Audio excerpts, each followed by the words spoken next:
Hi, it's Joseph Parrella here, and I'm with Mr. Hamilton Lopez. We are at the Philadelphia Museum of Art in Gallery 292, and today we're going to be comparing some paintings. Yes, thank you. And actually, one is a fresco, not a painting. Oh, So, a painting and a fresco are similar in many respects, Hamilton. I would have to disagree with you on that statement. Okay, well, to each his own, Hamilton, to each his own. Indeed, it is. Indeed. Anyway, Okay, well, today we will be comparing a series of paintings by J.M.W. Turner, labeled Burning of the House of Lords and Commons. to a dolphin fresco in Knossos, Crete. Okay, today we're going to start off with Turner's beautiful series of paintings. They recorded it as shortly before 7 o'clock the night of the inhabitants of Westminster just noticed across the bank of the river that there was this great fire of the Houses of Lords and Commons.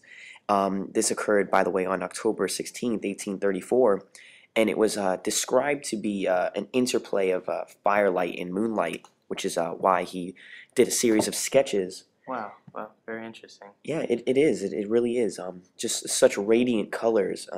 It pretty much represents like a sunlight almost coming up from a horizon. Those colors are intense. I can feel the heat from where I'm standing. I can too. Oh man, I can too. Oh yes, yes, I feel the heat. Anyways, it almost demonstrates a helplessness of mankind, I think. No, I actually see the quite opposite. Notice on the right the exaggerated scale and plunging perspective of the Westminster Bridge Yes, to I do see intensify that. the drama of the scene, which Turner observed from the south bank of the Thames River. I do see that. Yes, I do see that. And it's actually very interesting because this is where he made most of his sketches, later turning them into paintings. It also is interesting how he later inspired Claude Monet, one of the more famous Impressionist painters. Interesting. It's weird how he lacks form and line due to the hazy obscurity. And here we see how Turner uses thickly applied masses of yellow and red, showing direct consequences of his experiments with color and monochrome. Yeah, I see that. In the 1920s, actually, that's when that was. Yes, indeed, yes. Yeah, so we'll be comparing this piece of work to another piece of work on the general topic of observations during this time. How looking at what was in and around the time is what influenced these paintings and pieces of work. So we're gonna move on to our next piece. In saying that, we move on to the Dolphin Fresco of Knossos, Crete, one of many frescoes Yes. found that were left behind by the Minoans. In this fresco, we see the harmony that existed under the sea. Yeah, I And do if see we that, were, yes. and if we were to see the other works of this series, you would notice the dependence that the Minoans had Oh yeah, on the on the ocean. ocean, Yes, yes, yeah. and how their work was based off on their daily observations. I do see that. Yes, as you can see, there's these dolphins in what seems to be like an aquatic environment, and Yes. also we can notice the fine line and almost perfect detail that goes into every piece of this. It's so carefully planned Very, out. very detailed.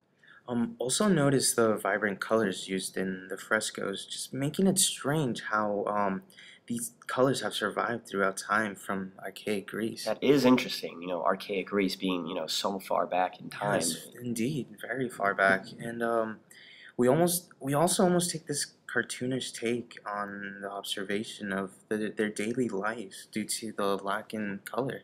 Yeah. You mean lack of depth? Lack of depth. True. I'm sorry. Oh man, lack of depth. And I do see that. Yes, it's they make up for the depth, lack of depth with some very vibrant colors, which it is And very their interesting. line quality too. I do see that. Yes. And now that we have looked at both pieces of work, we can now compare and contrast them. As you can see on the left, the dolphin fresco from Crete is just so carefully considered. It has linear, has just very vibrant colors. There's no depth. It's not a landscape or anything, but it's it goes along. The colors go along with its purpose, you would say, almost. Yes. I agree. Yes, and it would also contrast with the painting on the right, Turner's well, he was considered a romanticist, so he has such, vibrant colors to explain a human landscape and just so much like raw beauty, even though there's so And much he's destruction not so precise. His brushstrokes are really free, and really harsh. I wild. would say almost harsh. Yes. Yes, I agree. Yes, that's very good. Yeah, good job. And Though each artwork represents different styles and come from different eras, we see the importance that the surroundings have on each artist and how their similarities come from maritime, like from their daily routines and daily observations of things, and in this particular case, it would be maritime observations of things hmm that are important to their daily lives, and that is what overall is what is able to be compared with these two. You can catch us next time. We're going to be, in this museum recording some more stuff. well, Thank you so much. see you next time.